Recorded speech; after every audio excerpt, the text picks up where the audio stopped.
All right, we are going to get started. It's about 12 noon. Hi, everyone. I'm Don Saucier. I'm the faculty associate for our Teaching and Learning Center, and you found your way to our professional development series. We meet in real time, Wednesdays at noon throughout the academic year. We also record our events for asynchronous viewing later. So hopefully, if you enjoy today's event and find it useful for your colleagues, you can point them to our webpage where they can watch it on their own time later. But we're going to begin today, as we always do, with a land acknowledgement. Okay, just give me a thumbs up when you see what I want you to see. All right, cool, here we go.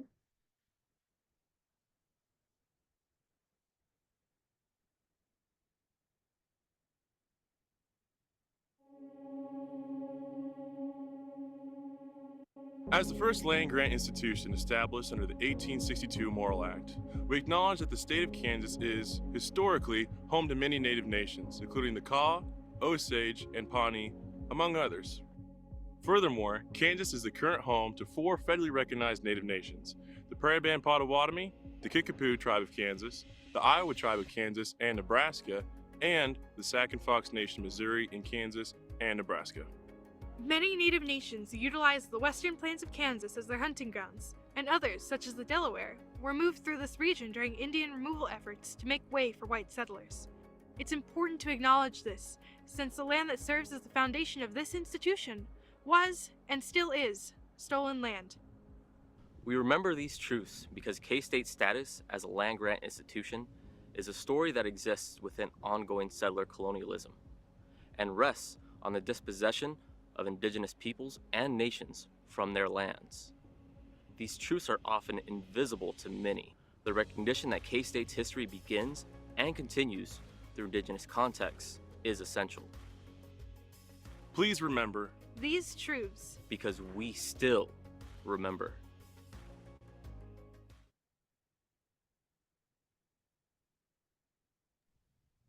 Thank you. Our PD series, as I mentioned, meets every week. And if you attend enough of those events, write a reflection, etc., you can earn a professional development certificate. We have professional development certificates both for faculty and staff, as well as for graduate teaching assistants and graduate students. And one of my colleagues will drop the link to that information in the chat here in just a second. I also want to let you know that we have a lot of wonderful events coming up later this semester. For instance, next week, Angie Brunk from the library is coming to talk to us about accessibility. I'm very excited for that conversation. I'm also excited for today's conversation because I'm going to lead today's conversation. Today's presentation will be tips for successful lectures. Some of the feedback that people have kind of given to me in crafting our professional development series is sometimes they find that the advice we give works great in small classes and, maybe doesn't scale up to some of those larger classes, especially intro level, those lecture-based classes. So we said, okay, well, we can do that. So today we have a presentation about tips for giving successful lectures, and I will be giving that presentation. So I'm going to share my screen, which is the hardest part about giving a successful lecture online.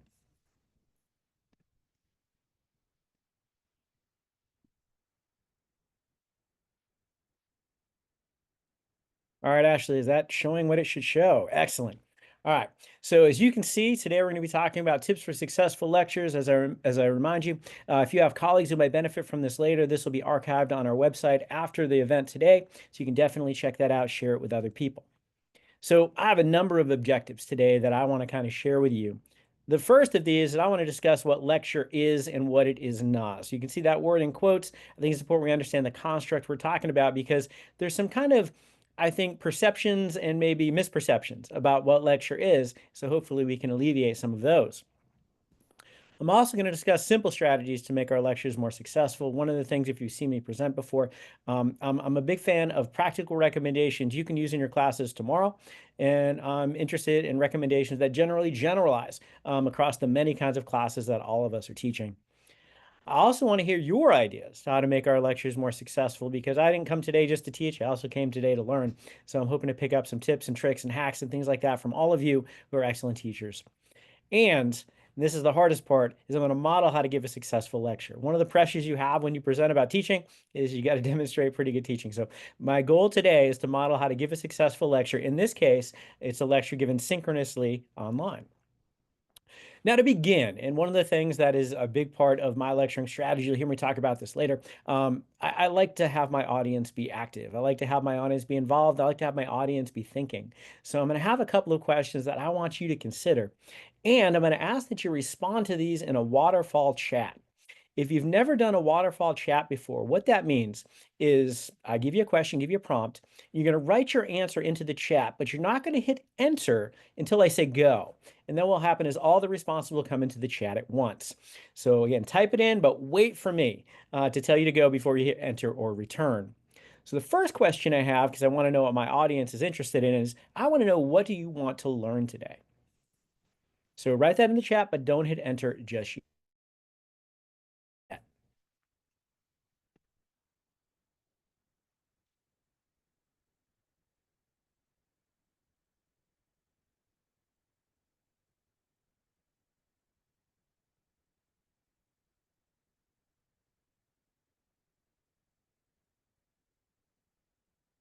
All right.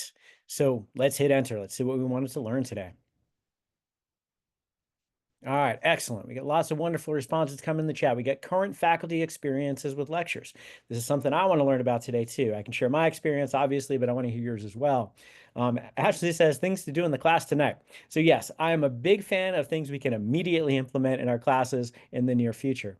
Effective time management, that is excellent. How to keep lectures engaging, that is super important. And how to do effective lectures and tips. This is what I'm hoping we're going to do today. So it looks like we're to converge. So it seems like maybe we're operating with at least some basis of understanding about what the word lecture is. So I'm going to ask, what is lecture? But that is a hard question for my students to generally answer. So I'm going to give a little bit more direction. I want to know what the first word that comes to mind when you hear the word lecture. And again, we're going to waterfall chat this. So I want you to write that into the chat, but wait a second until I tell you to hit return.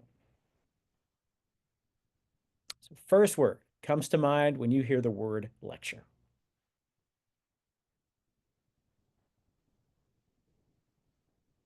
Give it just a couple more seconds.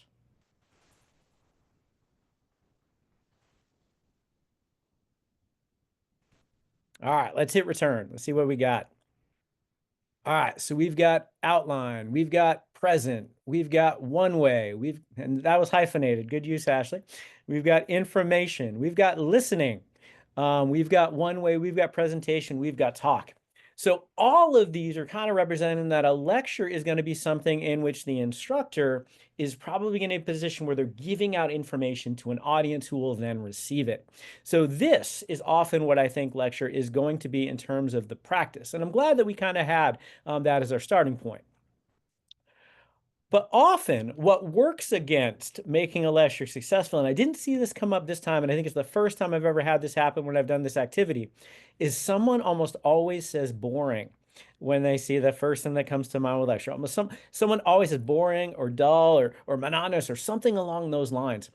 And I'm going to say that we shouldn't do that. So one of the things I think that is going to make a lecture successful is to try not to be boring. But I'm also interested in some other ideas. So we're going to play the game again. Give you about maybe 15 seconds to tell me something that is going to make a lecture successful.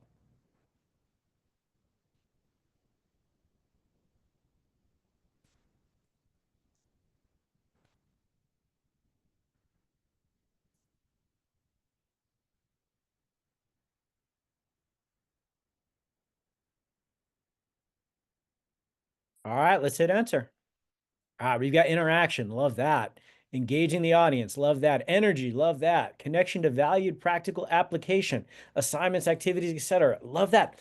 Unexpected. Excellent. So we can't be monotonous if we're surprising our audience. A strong hook to get attention and engagement. Excellent. Now, one of the things we're going to be able to kind of understand is that a successful lecture is one in which our students learn. And what you have all done is actually identified some of the processes and mechanisms that are going to help our students learn. So if we engage them, if we get them interested in the material, if we're bringing the energy to keep them engaged, those are going to be things that are going to help the students learn because they're paying better attention. So that's excellent. And the challenges that we're going to have for successful lecturing are what? So what are the things that get in our way of doing the engaging, the strong hooks, the unexpected wonderfulness? What are going to be the things that get in the way, that are a barrier to us be successful in our lecturing? So again, we'll play this game one more time. Give you 20 seconds, and I want you to indicate a challenge to successful lecturing, but wait till I tell you to hit return or enter.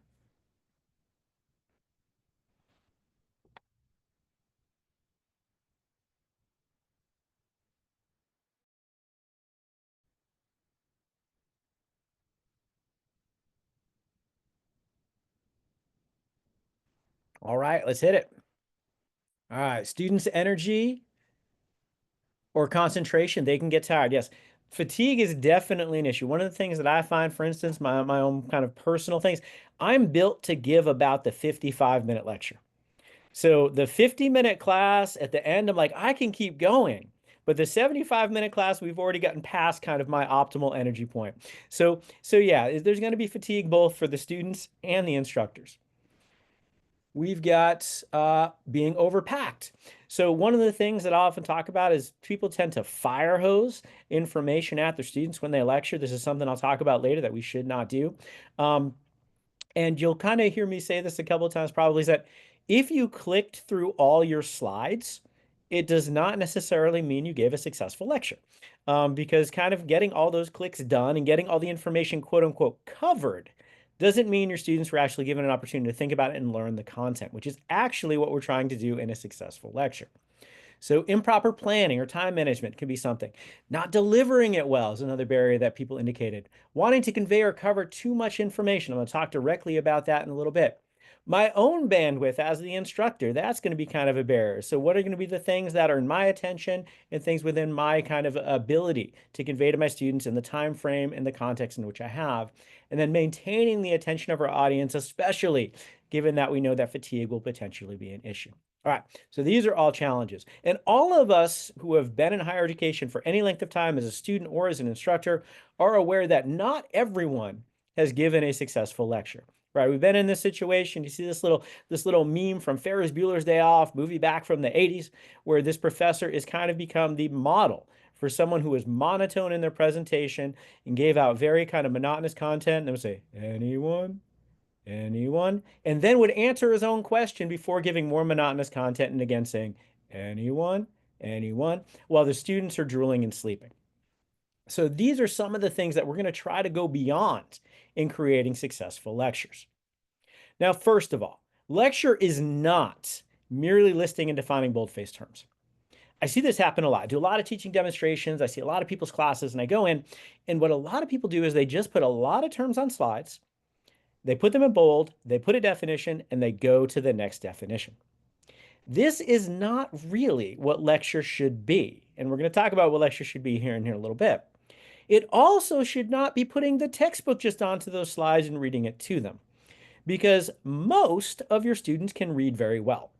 And I know that the Chronicle of Higher Education had an article recently that said students can't read and all of those kind of things. Actually, they can. They need to be motivated to read. That's be a reason that they're reading. But your students can read. And if you're going to read to them, that's probably actually going to reinforce them not reading outside your class. So one of the things we want to do is we want lecture to be something that is not just putting a textbook on slides and reading it to our students, because lecture is awesome. Lecture is actually, in the zeitgeist of higher education, been kind of criticized almost as a naughty word, kind of in pedagogy, that lecture is like a bad thing. You know, I'd even gone to a talk once where they were talking about all active learning is better than all lectures. So like the worst active learning is better than the best lecture. And since then, that's been shown kind of not to be true, because yes, good active learning is better than bad lectures. But good lectures are actually amazing for what they are. And what they are is an efficient way to provide information. Lectures are an amazing way to provide a lot of information to a lot of people with an economy of time. You can get a lot of information out there to your students. And one of the issues with active learning, which is where you have students kind of play with the information, use the information in some way, which is an amazing way to deepen their understanding, it's actually not a really good way to teach foundational constructs. They typically have to have some learning first before they can actually play with it and apply it. So what happens is these two can actually work well in concert, where lecture sets up active learning by providing foundational content efficiently, and then you provide your students the opportunity to deepen their learning and playing.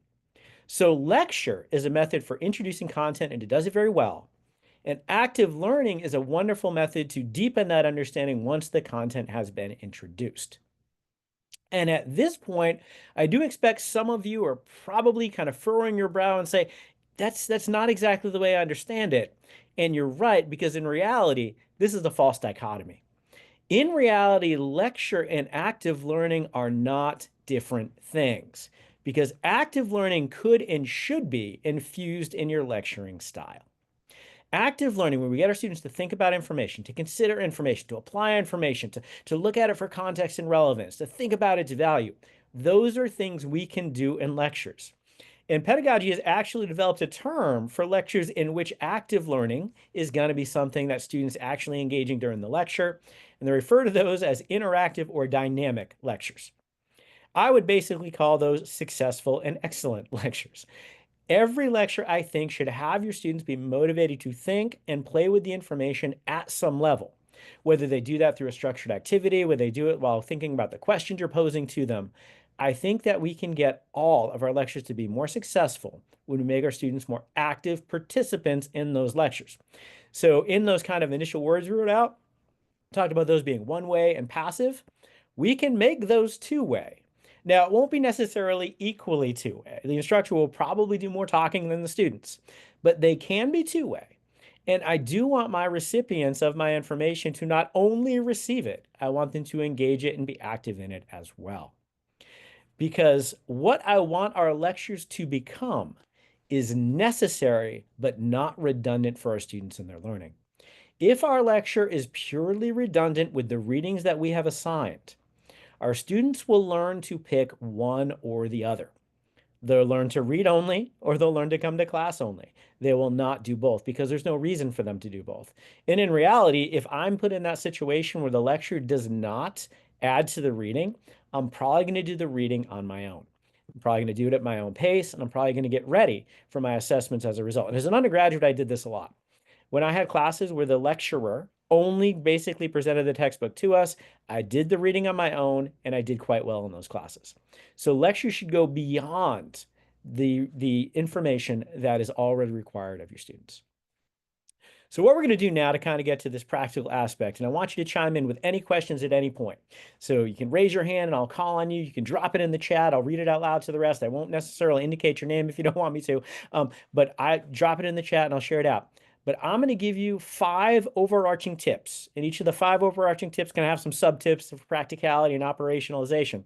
But I'm going to have 5 tips to help your lectures become more successful.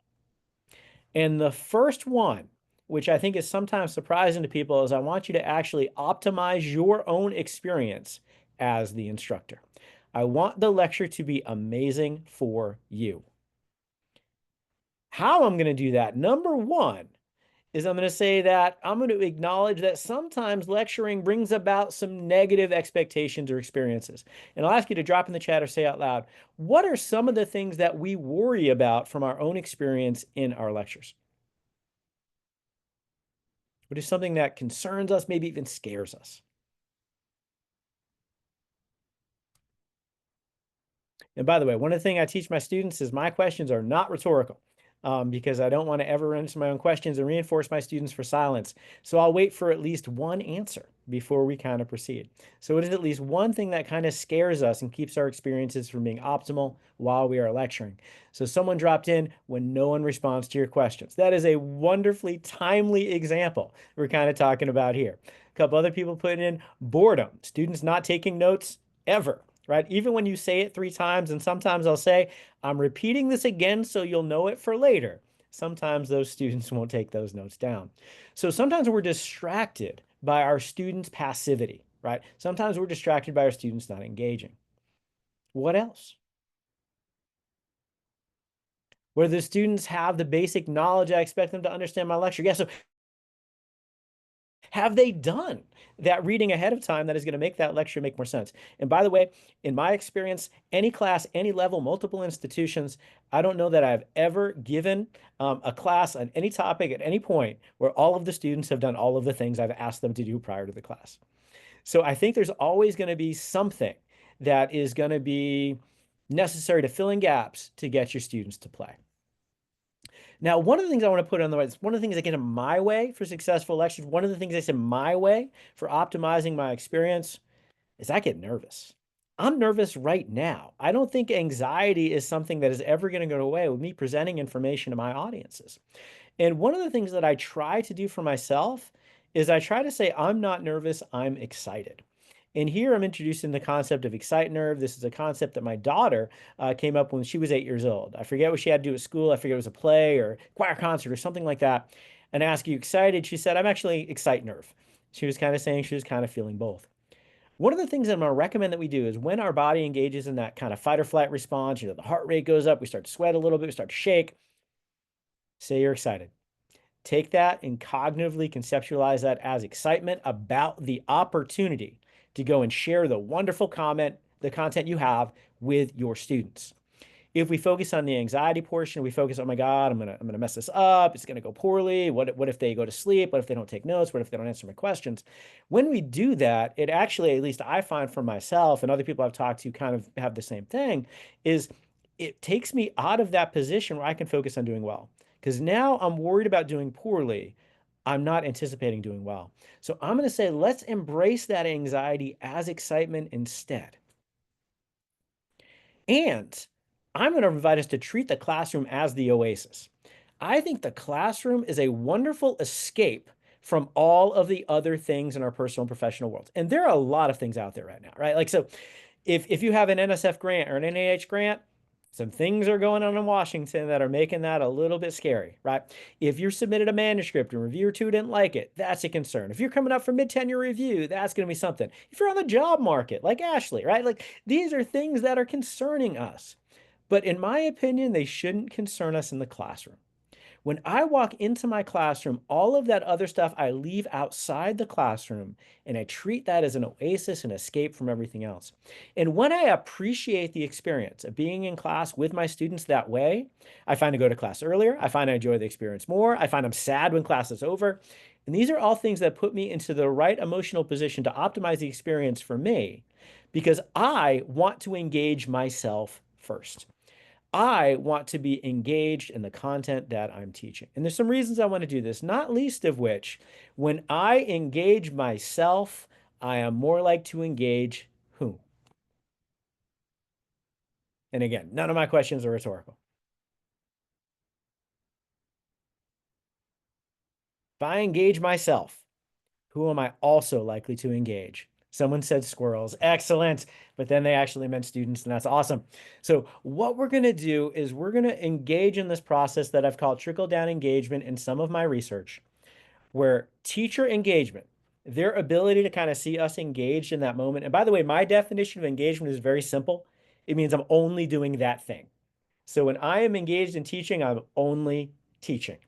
So when they see us as being completely engaged in that activity, they are more likely to be engaged themselves. This is a good thing. They're with us. They're paying attention. When they're with us, when they're paying attention, when they're engaged in the content, what are they more likely to do?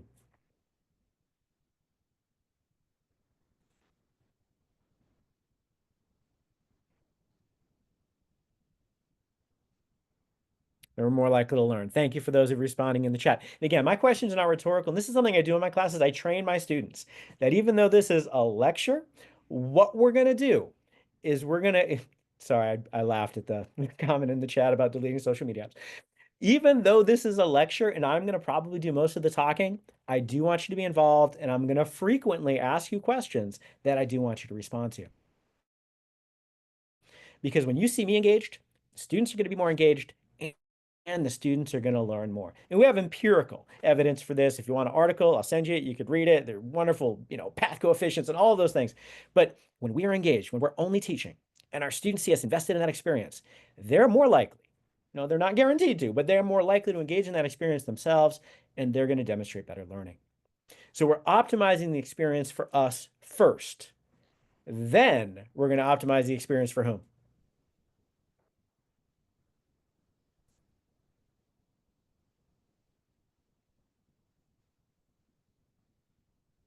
Also for those students. Thank you all. And one of the things you're going to find is that some of you students are going to figure out the rules of the game, and they're going to figure they can either answer or they can endure awkward silence. So we engage, we answer those questions. It helps out. So thank you.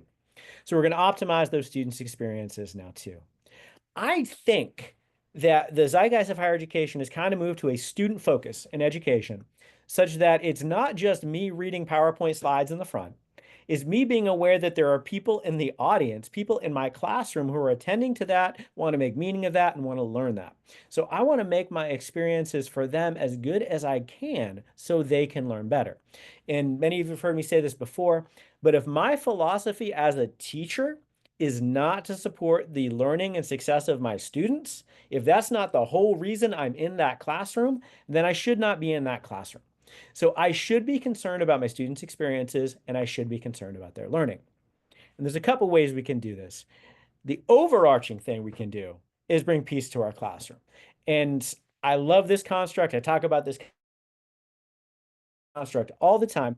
Bringing peace to our classroom. I love the idea of bringing, inclusivity and welcomeness and belonging and value to all of the individuals in there and all of their perspectives. I love that idea.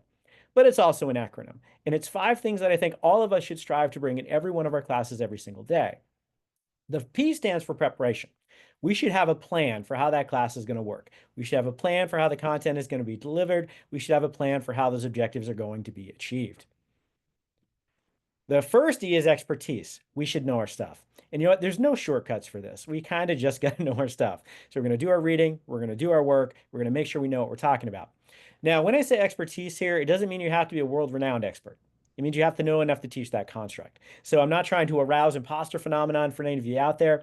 If you know more than your students, and if you know enough to teach that information competently, you're where you need to be. We've done research on this piece construct, and our students basically tell us that their professors and their instructors here at K-State do a good job at preparation expertise. They say the vast majority of their instructors demonstrate preparation expertise. It is without question. The issue is they don't rate that as most important. And the rest of piece, we actually see more variability because in the words of one of my teaching heroes, Greg Eislein, knowledge is necessary but not sufficient for excellent teaching. Just because we know our stuff doesn't mean we can teach it. Those are actually complementary but not completely redundant skill sets. So now we have to delve into the last part of piece, and the A is authenticity.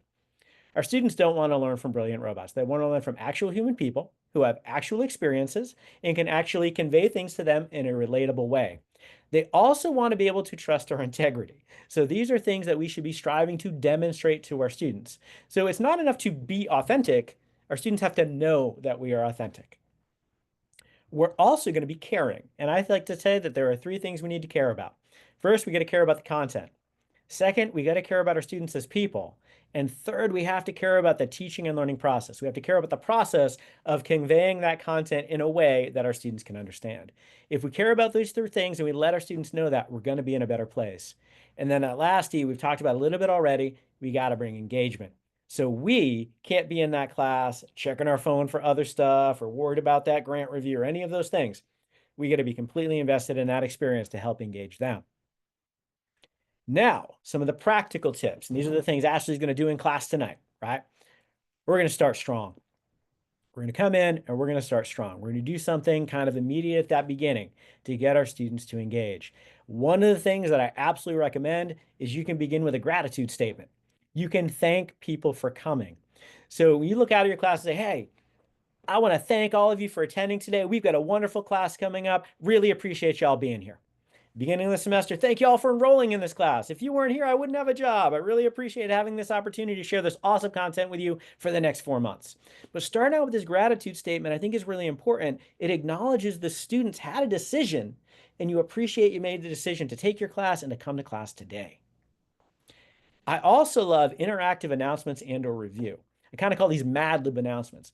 So when I'm teaching general psychology, we have a research participation requirement, and there's kind of some complexity to that.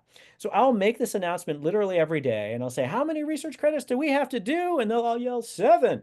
They're like, can we do them all online? They'll say, no, only 4. And we'll do this going back and forth. And what's happening is they're actually not only giving me the information and reminding themselves, they're actually making the announcement for themselves, but they're priming themselves for activity. They're actually warming themselves up to be an active part of that class. And they're doing so in a very safe way. I'm not asking hard questions, but they're doing so in a very safe way that they're actually warming themselves up for the main event to follow. So we can prime their thinking and their participation through these announcements. It also kind of holds them accountable for knowing what is coming up. So that next exam is, and also next Tuesday, you know, or whatever that happens to be. But you're actually holding them accountable, which is also a good thing. Then, when we start class, we're going to start with either an engagement trigger or a hook. I use these terms synonymously. We're going to start with something cool. It might be a real-time example. It might be a classic example. It might be a funny story that relates. It might be a video clip. But we're going to start with something to get them interested in that day's content. And this will be something that will come back as you go through your content. So when you're thinking about, you know, research methods, and I put this out there because we're kind of in research method season for the teaching of general psychology in my department, research methods is often not our students' favorite topic. So if you start with an amazing research study and you use that as your example to break down for the independent variable and the dependent variable and the hypotheses and all that, it's going to make it a lot more exciting for the students rather than just getting like dictionary definitions of those terms that you apply later. So start them with the cool thing and then break it down as you go. We're also going to empathize with that student experience because we were students and we sometimes were not optimal students. I myself was a highly intelligent slacker in college. So what I did is I found all the loopholes. I found all the ways that I could kind of minimize my energy investment to get the highest grades possible, right? So I figured those kind of things out. So what happens is when I give out assignments, I'm going to identify the loopholes and close them. I'm going to give recommendations for my students to succeed in my class. I'm going to make my expectations super clear so that my students know that I'm on their side and supporting their success so that they will trust me with that authenticity and caring piece. And just like I want to make the classroom an oasis for me, I want to make it an oasis for them. They got other stuff going on in their lives. My class is one thing. It's probably not the only thing. And it is probably not the most important thing. I think sometimes we make that mistake of assuming our class is the most important thing in our students' lives or the only thing in our students' lives. That's not true. So what I'm going to try to do is I'm going to try to take them in and give them an engaging, valuable experience that they can just be with me and the content in each other. The personal and professional challenges, they'll be there when we get done. But I'm going to try to make that as an engaging and investing experience where we do something valuable that they're going to be glad they came so they can optimize the experience for them. And again, we optimize that experience, they're going to learn better. And that's what we're trying to do. We're trying to help them learn better. Number 3, and a couple of you kind of indicated those barriers, you try to put in too much, try to pack too much, we're going to streamline content. We're going to teach less better. I know Melissa kind of made reference to this in her talk last week. I'm a huge fan of teaching less better. Now, I don't mean teach worse. That's not what this means. I mean, teach less content, but do a better job. And this is actually something that I picked up from the Wakunzi Teaching Conference a number of years ago. We'll talk about the Wakunzi Teaching Conference in a couple of events from now. But at Wakunzi, one of the things I really tried to do is that you wanted to be your best self all the time, and you wanted to teach less better. So focus in on what you want your students to learn. Focus in on what they need you for. Know what your other resources are. So you might have a wonderful textbook that talks amazingly well and gives good examples about this content over here. Then don't do that. Spend time on the content over here that it's harder to kind of understand from the textbook that you can help them with. So I want you to have a clear goal or goals in that class. This is what I want my students to learn today. And then I want the content and your structure to be built around those goals. If it's extraneous, don't include it. Streamline your content and your presentation for your students to learn the information that is most important best rather than a lot of trivia. And if you are to use PowerPoint, use it well. One of the things that I'm kind of trying to do in the background here is I'm using PowerPoint to facilitate my lecturing to all of you. I'm also trying to demonstrate some ways to do this well. One of the things you're seeing is my slides are not overwhelmed with text. The text is pretty large size. I got good color contrast, and I'm not fire hosing the content. I'm having the information come up at one at a time. I'm using animations, and I'm talking through the content at a pace so hopefully you can receive and understand it. I'm also pausing occasionally to ask you questions and those sorts of things. So I'm not just clicking through slides. And that is something that I think we need to be a little bit cognizant of. Next, when we're deciding how to teach less better and we're thinking about what makes the cut, there are two kinds of things I think we need to include. The first is that which is important. So oftentimes your class is a prerequisite for other classes in the curriculum. Well, you got to make sure that they have established their learning, right? Not just you taught it, but they learned it around those SLOs, around those student learning outcomes, right? So you got to think about what's important. You got to think about what is foundational to that course and its goals. But then I want you to think about what is interesting, because I think sometimes too often we forget, like when I teach general psychology, Psych 110, this might be the only class in psychology they ever take. So I want to make sure they learn some cool stuff that they're going to take with them moving forward. Or I might want to teach them some really cool stuff so they decide maybe that psych major or that psych minor would be something that they wanted to explore. So think about the most interesting parts of your discipline and share that with your students. It's going to be easier for you to love the content. It's going to be easier for them to love the content. It's going to be easier for them to learn the content. And remember why you're teaching the content. One of the things our students sometimes struggle with is when they do not see the value or the importance of the stuff that we are sharing. And to be honest, I've sat in classes where I'm not convinced the instructor thinks that information is important.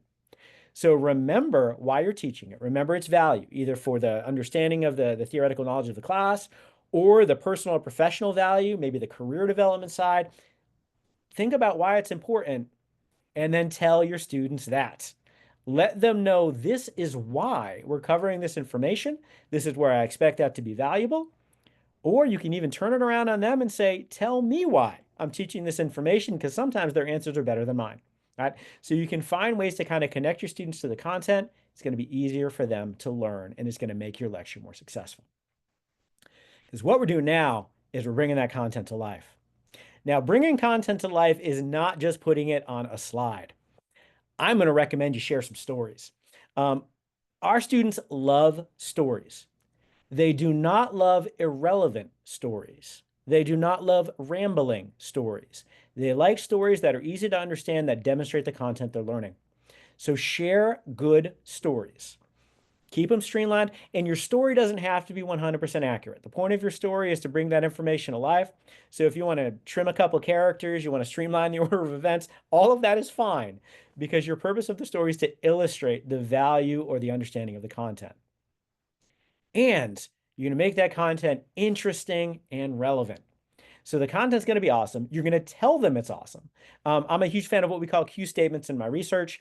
If you say something like, hey, this next study has a super creative method and I love it, or this next thing is just mind-blowingly amazing, this next thing you're going to want to tell your roommate about. If you insert those kind of Q statements to let them know you're really interested in the information, they are more likely to be interested as well. Also, let them know why it's relevant. This is going to be really important when you take that later class. If you want to be a psychologist, you're going to do this on the daily. Let them know why that information is being taught. It's going to make it easier for them to see the value and to attend to it. And then you're going to end strong. So we started strong with that hook and that engagement trigger. Now we're going to end strong. And these are a couple ways we can do that. We can provide a summary. So kind of, okay, what we learned today is, you can give a conclusion, kind of in that same vein, even shorter. You can foreshadow. Now that we've learned this, next time we're going to get into this other super cool example or concept. You can engage them in an exit ticket. And an exit ticket is basically they get to do something to leave. And one of my favorite exit tickets is something like, what is the coolest thing you learned today? What is the thing you're going to call home and tell family members about? Because I want them to leave on a high note that something we did today is valuable. Now, what a lot of people do, and I like this less, is they say, what was the most confusing thing today? Because now they're walking out thinking, I am confused from that class. And that is not the optimized experience that I'm hoping my students do. I have no problem with you asking them for questions or confusing things, but I would recommend the last thing be something more positive related to their learning. And I'm a huge fan, and I'll shout out to Lisa Rubin on this as well. She's published on this. I'm a huge fan of the 6-word essay. So in 6 words or less, what's the coolest thing you learned today? In 6 words or less, what's the biggest recommendation that you have leading forward in your teaching life, or something along those lines? So I have something like that as an exit ticket. I'll often have them share them out loud in class. Maybe a couple of students will volunteer to do that. Sometimes I'll do it through a Qualtrics survey or Canvas quiz, but it's a great way to kind of end class on a high note. And then the end, that gratitude statement we began with, Thank you so much for coming today. Thank you so much for attending. I really enjoyed learning with you. So get that gratitude statement out there to also invite your students back for that next time. So now we've done all of those things, we're getting back to active learning. Active learning is your students doing stuff with material. This is super important. I'm going to recommend you teach and reinforce participation. Let your students know on that first day, I expect when I ask questions, I'm going to get responses. I'm going to let you know my questions are not rhetorical. I do expect someone to respond. We're going to have participation in this class. In my Principles of College Teaching class, the first SLO, the first student learning outcome, is every student develops their voice. So it's something where you're going to use your voice in this class by intention. So I'm going to do that from that first day. If you try to get your students to engage in active learning or engage in discussion midway through the semester, you've never done it before, it's going to be hard to do that. So set that norm early and reinforce it. Encourage their thinking. We want our students to make connections. We want our students to engage in critical thinking and encourage their questions. This is a scary one. I want my students to ask questions. Now, if I'm given a talk, that's the only thing I really can't control. I can control what's on my slides. I can control what I say, but I can't control what my audience says and how they respond. So when you give the students the opportunity, which you should, to ask questions, there's a possibility you won't know the answer. That is completely fine. If it's a factual question, one of the things you can do is you can write it down, and I recommend you write it down. Don't just say, I'll find that for you. Take the 5 or 10 seconds and write it down. It'll demonstrate to every student in the class that you mean it when you say it. I've seen a lot of people say they're going to find it, and then I ask them after, what was that question? And they say, I don't even remember. Yes, I know. Take the 5 seconds, write it down, look it up, bring it back next class. If you don't want to do that, one of the things you can do is say, how would we find the answer to that question? And then you can talk about how it is that we actually use our resources to find answers to the questions that we have. Oftentimes when students ask me questions in general psychology, they might say, like in my drugs lecture, what happens if I eat a whole pizza, do 2 lines of cocaine, take some meth, drink a Red Bull, and then stand on my head? And I will say, my answer to that is nothing good. Nothing good going to happen if you do all that. And I'll say, and the reason I can't give you a more specific answer is you didn't give me enough information.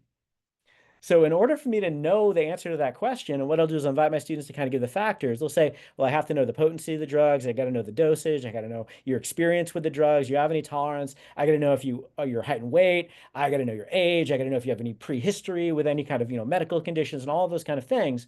So I won't answer their question, but we'll talk about the factors that affect drug effects.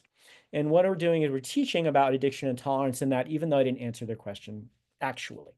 So these are things that I kind of recommend. Invite your students' questions because it's something that is giving them ownership over their learning.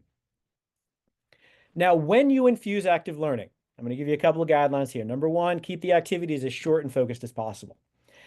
If I think you're going to need 2 minutes, I'm going to give you 1.5 minutes. And then I'm going to wander the room. And if you're going faster, I'm going to end it at 1 minute because I want my students to stay on task.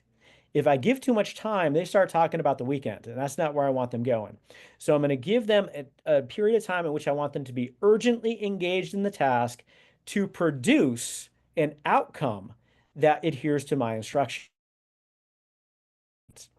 So I'm going to say, I'm going to give you 1.5 minutes to do this. This is what you're going to share out when we're done. Be very clear about what it is I want them doing those 2 minutes on. And then I'm going to tell them the products have to adhere to the 4 C's. The 4 C's is something in all of my classes that I have my students adhere to in their writing and their presenting. And the 4 C's are clear, complete, concise, and compelling. If they're writing with an eye to being clear, complete, concise, compelling, if they're presenting with a focus on being clear, complete, concise, compelling, it's probably going to be better work. So this is something I also let my students know, that not only are you learning information, but you're learning how to communicate well to an audience who wants to learn that information, which I think is important in all of the classes I teach, no matter what level. So what we have so far, and what we have kind of in conclusion, are some things that I think will make our lectures more successful. I've given you these overarching tips as well as some kind of practical recommendations.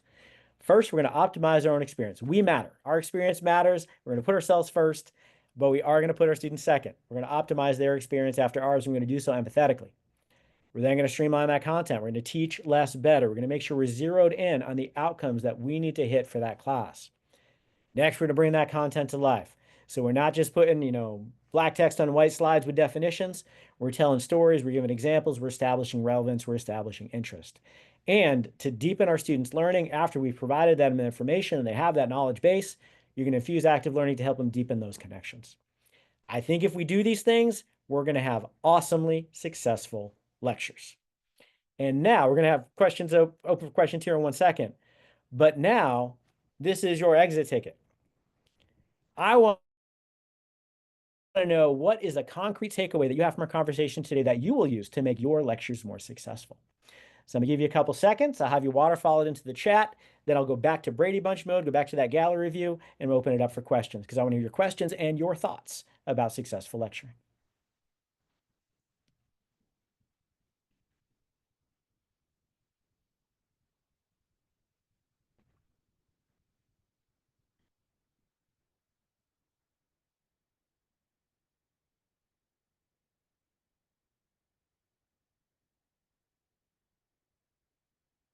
All right, so if you want to let those come into the chat now, you can hit return. All right, keep activities short. I like that. Let's see, triage course content for level of importance. Excellent. Use an exit ticket in a 6-word essay. One of my favorites. Start and end strong. Make that material something they can remember and can engage with. Start strong, teach less, better, and end strong. Excellent. It's good to pause occasionally. Check in, open for questions, comments from students, ask a quick review question or something you just said, even for just 20 seconds. Probably share more stories.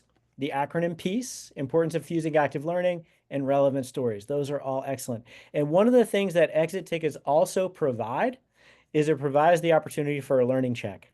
If you said things that were not related to some of the main points of my lecture, it would indicate to me that I didn't connect well with my students, and maybe next time I would have to hit some of those high points again.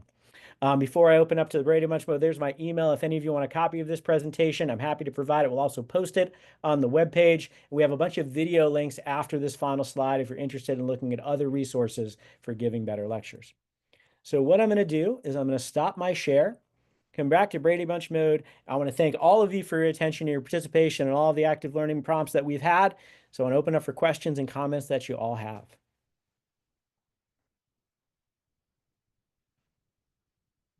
So what are your questions or thoughts?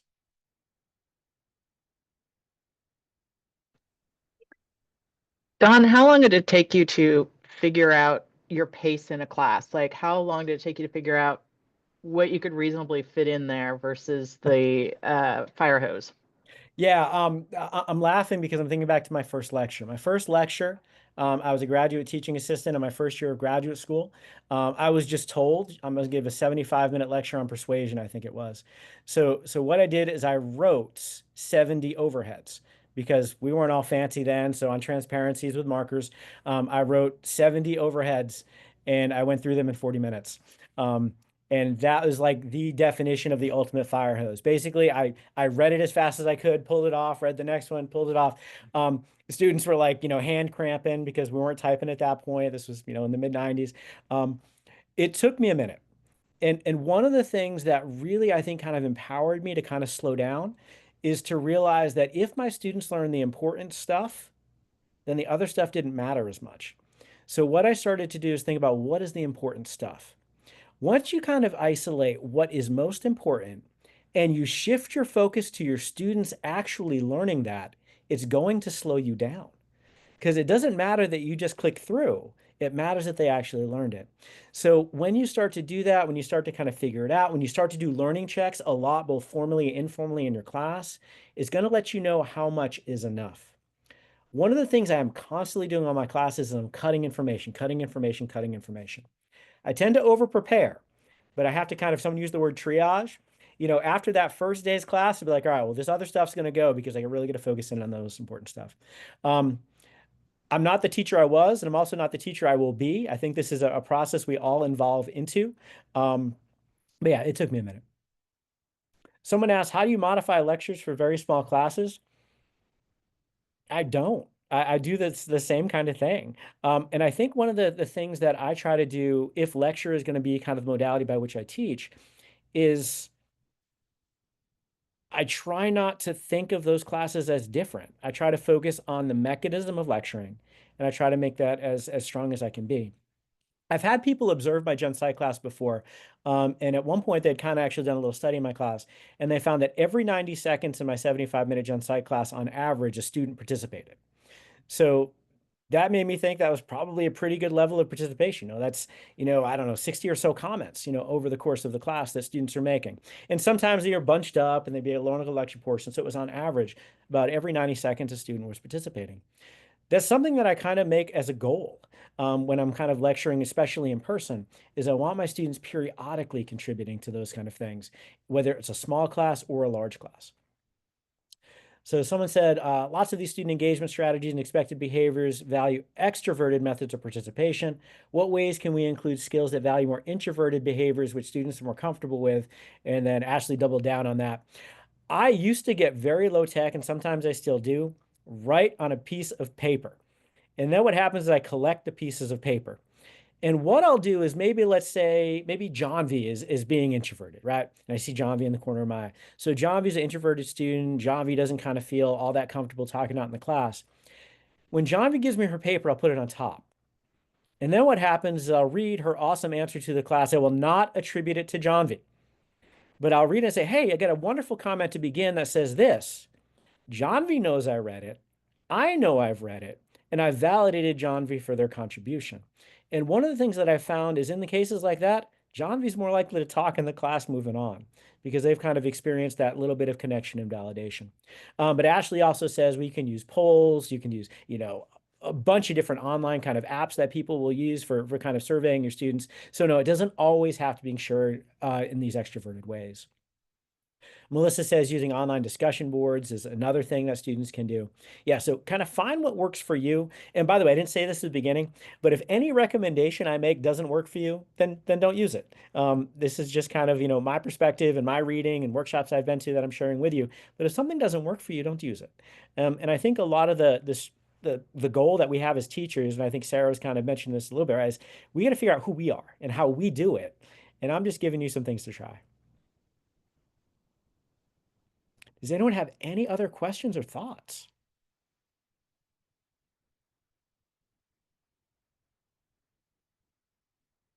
One other thing that I learned from the AQ teacher training program, if you ask a question, you should give your students about 8 seconds at least before you move on to the next thing, or those 8 seconds is a long time. So I gave you 8 seconds. It was awkward silence, but it was intentional. All right, I'm gonna stick around for a second in case anyone wanted to, ask a question in a smaller group after other people have logged off. But I want to thank you very much for your participation today. I really appreciated the opportunity to share my thoughts on lecturing with you.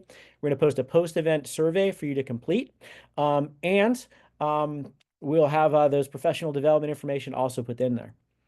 Melissa Glasser said, are there excellent lectures here on campus you recommend we observe? And who know you're open to that? Off the top of my head, I'm thinking Mike Finnegan. I'm thinking Mike Wesch. I'm thinking Greg Eislein. I'm thinking Tracy Brimhall.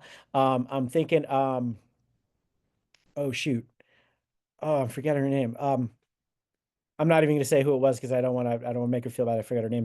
I'm thinking Andy Faber. I'm thinking Ashley Rhodes. I'm thinking Yasmin Patel. And a lot of these people teach really big classes and some of them teach small classes. But it's a really long list of amazing people we have here at K-State. And if I left your name off there, and your name should be on there, I apologize for that. Alyssa Garney, another one popping to mind. But we've got amazing people all over this university who do a great job. So if you're interested in a particular area, I could give you a more specific answer. Well, if you want to stick around, I'll be here for a second. Otherwise, thank you so much. Hopefully we'll see you next week where Angie Brunk from K-State Libraries will be talking to us about accessibility. Have a great afternoon.